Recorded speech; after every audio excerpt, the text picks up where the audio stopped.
ہمارے منفی خیالات ہمارے ذہن کا سکون تباہ کر دیتے ہیں۔ اس لیے جب بھی کوئی مشکل آئے تو آپ اللہ کے بارے میں اچھے گمانوں سے اپنے ذہن پر قابض ہو جایا کریں، کیونکہ اگر آپ کو ذرا سا بھی اندازہ ہو جائے کہ اللہ تعالیٰ کیسے آپ کے حالات سنبھالتا ہے تو آپ ایک سیکنڈ کے لیے بھی پریشان نہ ہوں گے۔ فکر نہ کریں، آپ کے صبر کی کرواہٹ جلد ہی نعمتوں کی مٹھاس بن جائے گی۔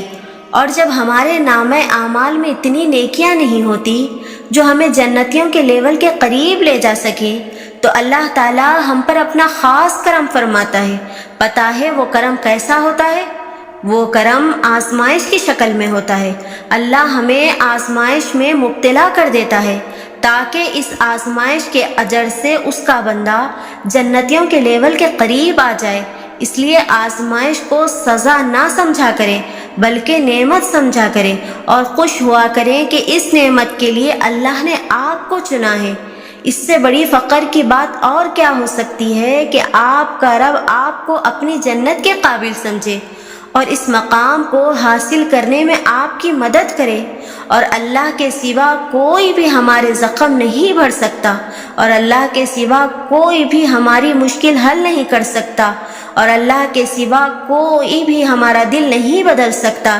اس لیے ہمیں بس اپنے اللہ سے مانگنا ہے اور بس اسی پہ یقین رکھ کر جینا ہے۔ اللہ نے اپنے بندوں کی بہترین تقدیریں بنائی ہیں، اس لیے آپ مایوس مت ہوا کریں۔ آپ پہ بھی اچھا وقت آئے گا، آپ کے بھی اچھے دن آئیں گے، آپ کے ہاتھوں کو بھی اللہ اپنی نعمتوں سے ضرور بھرے گا، آپ کے دل بھی اطمینان پائیں گے، آپ کے بھی خوشیوں کے اور دعاؤں کے قبول ہونے کے مراحل آئیں گے۔ آپ اللہ کے رحم سے نا امید نہ ہو اور آپ کو ہرایا جا سکتا ہے بالکل بہت آسانی سے، لیکن آپ کے رب کو نہیں۔ اس لیے آپ اللہ کا ساتھ تلاش کریں، اس پر بھروسہ رکھیں اور اسے راضی رکھیں۔ آپ اس کی حفاظت میں رہیں گے تو اس کی مدد آپ کو بھی ہارنے نہیں دے گی۔ اور ہمیں وقت کے ساتھ ساتھ یہ بات سمجھ میں آئے گی کہ زندگی میں اگر ہمیں کسی کی ضرورت ہے تو وہ صرف اور صرف اللہ ہے۔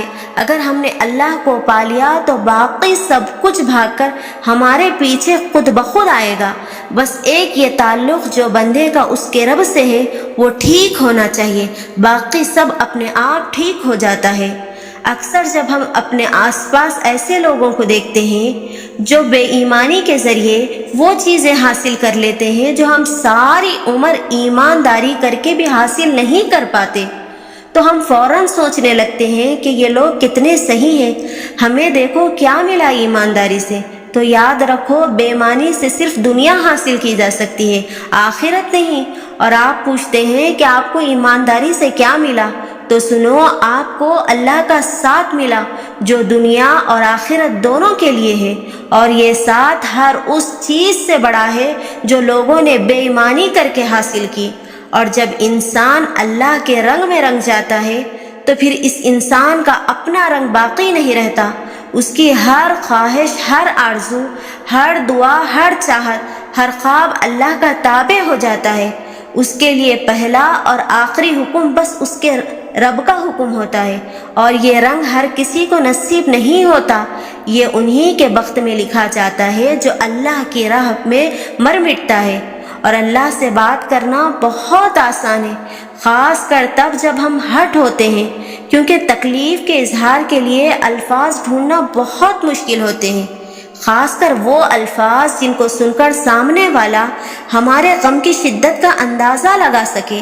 مگر اللہ کے ساتھ ہمیں الفاظ ڈھونڈنے کی جد و جہد نہیں کرنی پڑتی، اسے اپنے دل کا حال سنانے کے لیے ہمارے آنسو ہی کافی ہوتے ہیں، اور کبھی کبھار تو وہ بھی نہیں نکل پاتے، بس خاموشی ہو جاتی ہے، اور اللہ کے علاوہ خاموشی کی زبان اور کون سمجھتا ہے؟ اور اللہ پاک نے خود قرآن میں فرمایا ہے کہ تم مجھے ویسے ہی پاؤ گے جیسا میرا گمان کرو گے۔ یہ ہم سب پڑھتے ہیں لیکن سمجھتے نہیں۔ تم جانتے ہو کہ حضرت موسیٰ علیہ السلام کے پیچھے فوج لگی ہوئی تھی، تب اللہ نے کیوں سمندر کو 2 حصوں میں بانٹ دیا؟ تم جانتے ہو کہ حضرت ابراہیم علیہ السلام کو آگ میں جانے کا حکم دیا گیا تو کیوں اس نے آگ کو ٹھنڈا کر دیا؟ تم جانتے ہو کہ اس نے حضرت یوسف علیہ السلام کو کنویں میں بھی پالا، کیا تم جانتے ہو کہ کیوں اس نے حضرت حاجرہ علیہ السلام کو صحرا میں زمزم دیا؟ کیوں حضرت یونس علیہ السلام کو مچھلی کے پیٹ میں بھی محفوظ رکھا؟ کیوں حضرت زکریا علیہ السلام کو عمر کے آخری حصے میں بھی اولاد سے نوازا؟ ان سب میں ایک چیز مشابہ تھی، وہ ہے یقین۔ ان میں سے کسی نے بھی ہمت نہیں ہاری، انہوں نے یقین رکھا کہ خدا راستے نکالے گا، اور دیکھو خدا نے راستہ نکالا۔ وہ سب اس پر یقین رکھ کے آگے بڑھتے رہے، اور دیکھو اس رب نے بھی انہیں مایوس نہیں کیا۔ اور توکل تو یہ ہے کہ راستہ نہ ہو اور تم کہو کہ اللہ راستے بنانے والا ہے، اور جب تم اس کا اچھا گمان رکھو گے تو یقیناً سب اچھا ہی ہوگا، اور پھر دیکھنا وہاں سے راہیں نکلیں گی جہاں تمہارا وہم و گمان بھی نہیں جا سکتا۔ اور جب اللہ پاک کوئی کام چاہتا ہے تو اللہ زندگی کے قوانین بدل دیتا ہے۔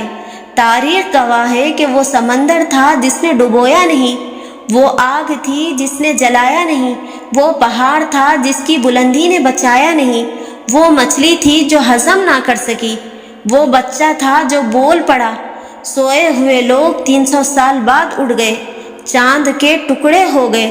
تم یہ مت کہو کہ یہ ہو نہیں سکتا، بلکہ بولو کہ اے میرے پروردگار میرے لیے اس کام میں رحم فرما، پھر وہ تمہارے ہر معاملے میں رحم کر کے آسانی کر دے گا۔